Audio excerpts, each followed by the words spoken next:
பசங்களை நான் பார்த்துட்டு தானே இருக்கேன். தனுஷ் 6 பேக்கெல்லாம் வச்சுருக்காரு. அப்படின்னா ஒரு தடவை இது இந்த பொல்லாதவன் ஷூட்டிங்கில் வந்து கெய்டி தியேட்டரில் எங்கே நடக்குதுனாங்க போனோம், ஷூட்டிங் பார்க்க போகலாம் அப்படின்ட்டு. அப்போ அந்த கிளைமாக்ஸ் ஃபைட் எடுக்கிறாங்க, 6 பேக்கு காமிக்கிறது.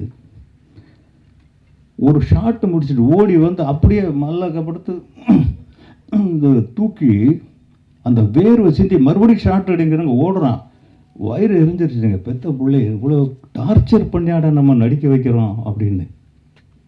அவ்வளவு கஷ்டப்பட்டு தான் அந்த இடத்தை தக்க வைக்க முடிஞ்சது.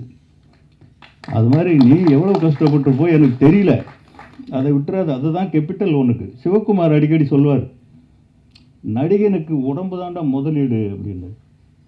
அந்த மாதிரி அதை விட்டுறாத. உனக்கு நல்ல டேலண்ட் இருக்குது, படி, வந்தா படி, படிக்கிறேன்னு ஏமாத்திக்கிட்டு படிக்காத. நடிக்கத்தான் வருதா நடி, யார் சொன்னாலும் கேட்காத. Decision making useful. செல்வராகவன் வந்ததுனால தான் அந்த துள்ளுவதோ இளமை அப்படி ஒரு படமாக வந்தது. நான் எடுத்திருந்தால் ஒரு படமாக வந்திருக்கும். ரெண்டாவது, யுவன் சங்கர் ராஜாவுக்கும் செல்வராகவனுக்கும் மிகப்பெரிய நெருக்கமாயிடுச்சு. அதில் அந்த பாட்டு தாங்க. யுவன் சங்கர் ராஜா இல்லைன்னா ரெண்டு பேருமே, செல்வாவும் கிடையாது, தனுஷும் கிடையாது. யுவன் தான் மெயின் ரீசன். அவ்வளோ நல்ல சாங்ஸ் கொடுத்துருந்தார். அதனால்